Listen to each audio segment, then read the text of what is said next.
Hello friends, आप देख रहे हैं आपका अपना channel study with S Verma, जहां आपको मिलेंगे BA first year semester wise and second year previous course के नोट्स। तो फ्रेंड्स, टाइम को वेस्ट किए बिना स्टार्ट करते हैं हम आज का टॉपिक।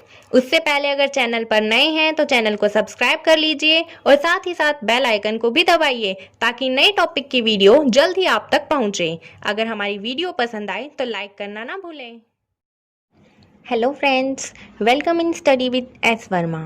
तो आज हम पढ़ेंगे हमारे दूसरे मनोवैज्ञानिक कार्ल रॉजर्स के बारे में, जिन्होंने व्यक्ति के स्व के निर्माण में किन सिद्धांतों का प्रयोग किया गया है उसका वर्णन किया है।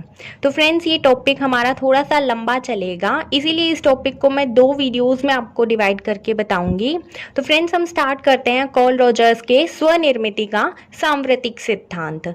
तो मनोविज्ञान के क्षेत्र में प्रथम क्रांति तब आई जब फ्रायड ने मनोविश्लेषणवाद का अपने व्यवहारिक अनुभवों के आधार पर प्रतिपादन किया।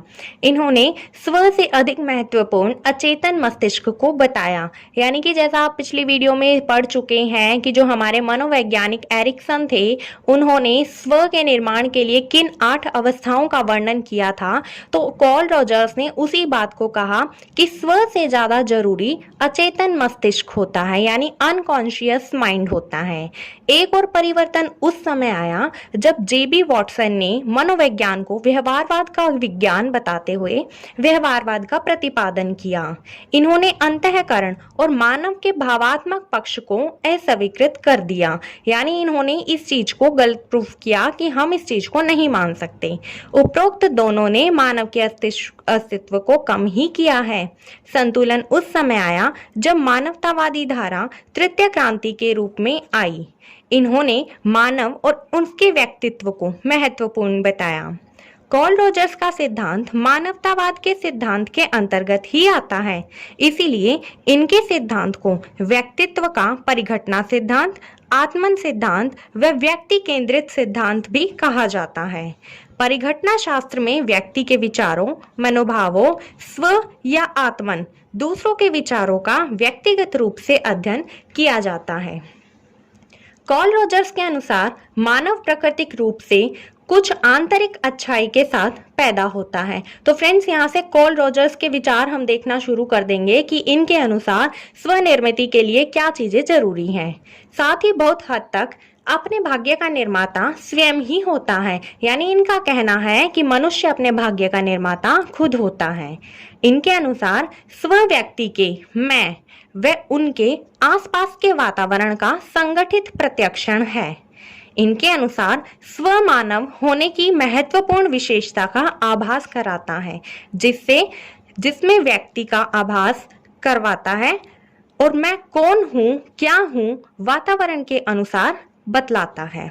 तो फ्रेंड्स, यहाँ पर रॉजर्स के व्यक्तित्व का वर्णन जो किया गया है वो 3 पक्षों में किया गया है, जिनमें से पहला पक्ष है व्यक्तित्व के स्थायी पक्ष जो स्टेबल रहेंगे। उसके बाद दूसरा है व्यक्तित्व के गतिकी पक्ष जो कंटिन्यूटी बनाए रखते हैं, और फिर है व्यक्तित्व का विकास। तो हम तीनों का संक्षिप्त वर्णन यहाँ पर करेंगे, जिनमें सबसे पहले है व्यक्तित्व के स्थायी पक्ष। तो रॉजर्स ने व्यक्तित्व में होने वाले परिवर्तनों का वर्णन और अध्ययन अपने सिद्धांत में किया है, लेकिन वे इस प्रकार अपने सिद्धांत का वर्णन न कर सके जैसा फ्रायड ने अपने सिद्धांत में किया था। परंतु इनके स्थायी पक्ष की संतोषजनक व्याख्या के लिए 2 पक्ष हैं जो व्यक्तित्व के स्थायी पक्ष का वर्णन करते हैं। तो यानी इनके संप्रत्यय को स्पष्ट करने के लिए केवल हमें 2 पक्ष ऐसे मिले हैं जो इनके सिद्धांत को सही प्रूव कर रहे हैं, जिनमें से पहला है प्राणी और दूसरा है आत्मन। तो प्राणी के बारे में इन्होंने अपने क्या विचार दिए, तो कार्ल रॉजर्स के अनुसार प्राणी एक ऐसा दैहिक जीव है जो शारीरिक और मनोवैज्ञानिक दोनों की तरह से कार्य करता है। इसमें प्रासंगिक व आत्मन दोनों ही सम्मिलित हैं।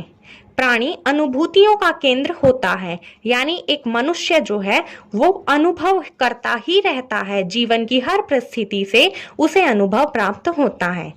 इसमें व्यक्ति की दैहिक गतिविधियों के साथ वातावरण के प्रत्यक्षण से प्राप्त अनुभूतियां भी सम्मिलित हैं।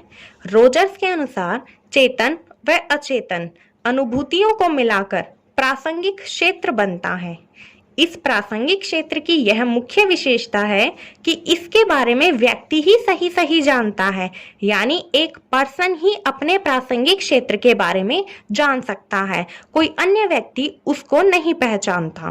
किसी अन्य व्यक्ति के प्रासंगिक क्षेत्र के बारे में नहीं जाना जा सकता। हाँ, अनुमान के आधार पर व्यक्ति के प्रासंगिक क्षेत्र का निम्न वर्णन लगाया जा सकता है। यानी अगर आप किसी सामने वाले व्यक्ति को बहुत अच्छी तरीके से जानते हैं तो आप वहां पर अनुमान लगाकर सोच सकते हैं कि इस व्यक्ति का प्रासंगिक क्षेत्र किस तरह का रहा होगा। उसके बाद जो इन्होंने दूसरा पक्ष हमें बताया वो है आत्मन। आत्मन यानी सेल्फ, कि व्यक्ति स्वयं में क्या है। रोजर्स के व्यक्तित्व सिद्धांत का यह सबसे महत्वपूर्ण पक्ष है। इसके अनुसार धीरे धीरे अनुभव के आधार पर प्रासंगिक क्षेत्र विकसित हो जाता है। जैसा कि आप सब ये जान चुके हैं कि व्यक्ति को हर परिस्थिति में अनुभव प्राप्त होते रहते हैं और उन अनुभवों के आधार पर ही व्यक्ति विकसित होना शुरू हो जाता है। इसी क्षेत्र को रोजर्स ने व्यक्तित्व सिद्धांत के अनुसार आत्मन कहा है। व्यक्ति में आत्मन नहीं होता, बल्कि आत्मन ही एक संपूर्ण प्राणी होता है। यानी कार्ल रोजर्स का मानना था कि व्यक्ति में आत्मन नहीं है, बल्कि आत्मन ही एक पूरा प्राणी है। मैं कौन हूँ, क्या हूँ, मेरी क्या विशेषताएं हैं, इन सब का संगठित रूप ही एक स्व के नाम से जाना जाता है, जिसे हम गेस्टाल्ट भी कह देते हैं। गेस्टाल्ट की तरह स्व की भी यह विशेषता है कि यह एक संगठित इकाई होती हुई भी गतिशील है। साथ ही इसका एक सुनिश्चित रूप भी होता है जो व्यक्ति के व्यवहार को निश्चित रूप देता है। रोजर्स के अनुसार स्व के दो उपतंत्र हैं, यानी यहाँ पर रोजर्स ने आत्मन के, हमारे सेल्फ के भी दो पार्ट्स बताए हैं, जिसमें पहला है आत्म संप्रत्यय यानी सेल्फ कॉन्सेप्ट और दूसरा है आदर्श आत्मन या फिर प्रत्यक्षित आत्मन। जिसमें पहला जो है आत्म संप्रत्यय, इसके बारे में इन्होंने क्या विचार दिए तो कार्ल रोजर्स ने कहा इससे तात्पर्य व्यक्ति के उन सभी पहलुओं और अनुभवों से होता है जिससे वह अवगत हो। जरूरी नहीं कि उसका यह प्रत्यक्षण हमेशा सही हो। याद रखना, जरूरी नहीं कि उसका यह प्रत्यक्षण हमेशा सही हो। आत्म संप्रत्यय बनाकर व्यक्ति स्वयं को कुछ विशेष कथनों में व्यक्त करता है। जैसे कोई भी पर्सन जो होता है वो अपने बारे में एक अपना सेल्फ कॉन्सेप्ट बना लेता है, तो वो अपने बारे में हर बार कैसे प्रस्तुत करना चाहता है कि जैसे मैं एक ऐसा व्यक्ति हूं जो, आगे कुछ भी हो सकता है, वो अपनी मर्जी से कुछ भी बनाए।